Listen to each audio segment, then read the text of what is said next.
She don't love you anymore. She don't want you anymore. It's over. Or do you have any fears for your safety from Mr. Duenas? Yes, I do. All right, so here's the thing. The only nostalgia you have about New Year's Eve is with your former partner, and she doesn't want you anymore. You understand? Mr. Duenas, I am serious while you are in orange. You know what it means when you're in orange? Do you understand how serious I am about you not having contact with her? On New Year's Eve, this man repeatedly called and messaged his ex-wife. Now he's standing in court, trying to pass it off as simple holiday emotions. He speaks calmly and confidently, almost like he's pitching a product. Meanwhile, the woman involved appears shaken and frightened on Zoom. He seems to believe his charm and career success will smooth things over. But that confidence fades when the judge begins asking direct questions. A holiday does not erase a court order. It's David Duenas, right? Duenas. One day I will get that pronunciation correct. Hi, can you hear me? Yes, we can. Her video is not showing. The court is calling 2023 CR 2677, State of Texas versus David Solomon Duenas. All right. We are back because I have a violation report. And in the violation report, it's alleged that Mr. Duenas violated the bond or protective order on December 31st, 2022. And I asked that the complainant be present, and the complainant is present by Zoom. Any objection to the complainant being present by Zoom, State? No objection. Defense? No, Your Honor. Any objections to her video not being shown? State? No objection. All right. Are you Miss Gonzalez? Yes, Vanessa Gonzalez. All right. Is there a reason why your video, we can't see you? Let me. Yeah, my camera is just not letting me access it. I have to go back into my settings. Is it okay that my video is not showing?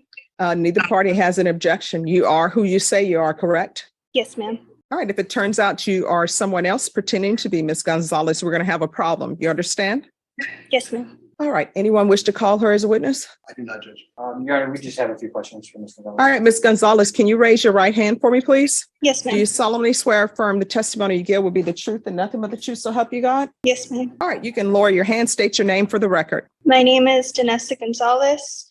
Legal name is Vanessa Duenas. All right. State. Ms. Gonzalez, I just have a few questions for you. You are the complaining witness in this case against David Duenas, is that correct? Yes, sir. And you have had contact with our office in the past, right? If I haven't had contact with the office? Have you had contact with the district attorney's office in the past, Miss Gonzalez? Oh, yes, just regarding this case. And you were notified that on a previous date, the defendant's GPS was modified to partial GPS, correct? Yes. And you are aware that the defendant is attempting today to have his GPS further amended to tracking only, correct? Yes. And do you feel safe with Mr. Duenas or do you have any fears for your safety from Mr. Duenas? Yes, I do. What are those fears based on? Just fear that he feels like I'm the reason for all of these issues that he's having now. And that he still blames me for everything and feels that I am the reason that he's going through all this. Instead of taking responsibility, he shifts blame onto her for why he's in trouble. That pattern feels familiar, acting as if the other person caused the problem. He talks about how much he's changed, but her visible fear tells a different story. Real change shows in actions, not speeches. If someone is still scared, the issue clearly hasn't been resolved. Since December 31st of 2022, has Mr. Duenas been in contact with you? No. Would you still feel for your safety if Mr. Duenas' GPS is amended to include tracking GPS only? I still fear for my safety. No further questions, Your Honor. Do you have questions? All right, Miss Gonzalez, are you aware of what tracking is and what it means? To my knowledge is just them knowing everywhere where he's at. Yes. All right.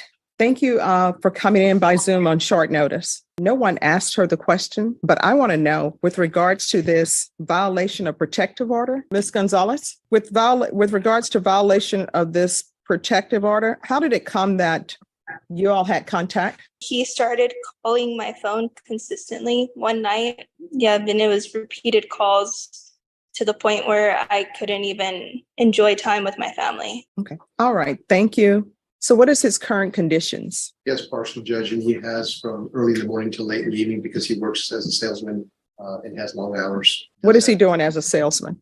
Selling. And is he at the actual location? Because I'm not going to allow him to do test driving. I'm at the location. It's just sometimes I'm one of the top salesmen in Texas. So like the other day, I had to drop a car off in Midland. I asked my preacher, he told me no. So I lost out on the money because I'm just strictly. At one point, he even brings up being a top salesman, as if that should matter.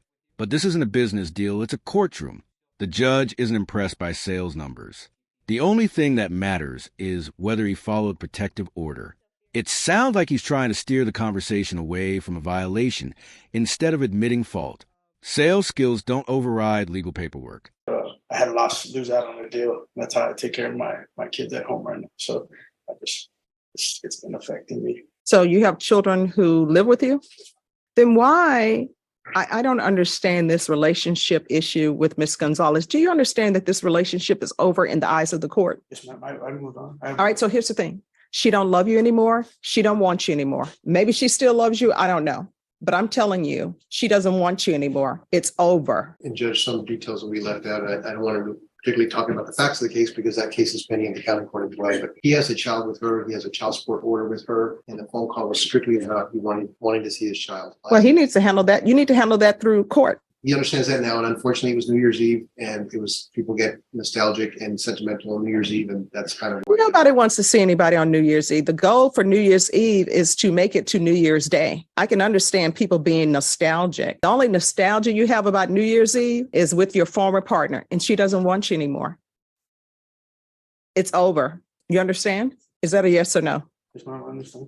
So, Ms. Gonzalez. Yes, ma'am. The court so far allows him to have employment. And so he's saying that sometimes he may have to go to Midland to deliver a car so that he can provide for child support. My understanding is it appears, and I'm making an assumption that he has a child with you, plus he has other children. Do you have any objections to him being allowed to continue on GPS for work only? I honestly don't trust him, and I still fear, like I'm trembling just on this Zoom call. Well, let me ask you this. You say he called you. Did he make in-person contact with you? No, not in person. Because I'm not the one who handled his misdemeanor case. That's another judge. And another judge did not revoke his bond in this case. What I can tell you, Ms. Gonzalez, with regards to GPS tracking, if it's for employment only, then it's for employment only. So if he were to have to deliver a car to Midland or deliver a car somewhere else, he would have to actually provide documentation for that. He would not just be allowed to go to Midland. Do you understand? Yes, ma'am. So does that help allay any of your fears? It does. All right. So, Ms. Gonzalez, if he contacts you, if he sends you flowers or a card to the child that's in your care, that's a violation. Do you understand? Yes, ma'am. And Mr. Duenas. Am I pronouncing that correctly now? All right. So I'm going to remember that. Mr. Duenas, I am serious. I'm not the person who allowed you to continue on bond after violating, talking about nostalgia. That wasn't me. That was another judge. So I'm giving you this instruction, and I'm serious about bond instructions that I give people. If you contact her, we will more likely than not. If it's true, well, I'm not even going to say that. Here's the thing. If you contact her, we're going to have a hearing. And what's going to happen at that hearing is you may end up having your case heard while you are in Orange. You know what it means when you're in Orange? Oh, it means that you're in custody. So we'll bring you over from. The judge makes it very clear. Breaking a protective order has consequences. These orders are not optional guidelines. If you ignore them, you face penalties. It's that straightforward. And then the only time you may have contact with her is if you're writing a letter from the jail. If you call her, she can always push no to receive it. Do you understand? Do you understand how serious I am about you not having contact with her? So counsel, he will be allowed to work. But if he has to travel to go to work and it's outside of that location of your job, you need to let pretrial services know. And I'll put in here that there is a permission for you to do that. All right. So you're going to be back here on July 5th then. We'll see where we are at that point in time. Okay. All right, Ms. Gonzalez, thank you so much for coming in. And if there's an issue Call the police, let the state know, and I'll get word. Okay, All thank right. you. You're welcome. Thank you. In the end, the judge doesn't accept the emotional holiday excuse. Court rules apply every day of the year. He's fortunate to leave with a warning rather than immediate arrest. Some judges allow one final chance before taking stronger action. What do you think? Should his bond have been revoked immediately, or was a warning enough? Thanks for watching. Don't forget to like and subscribe, and take care.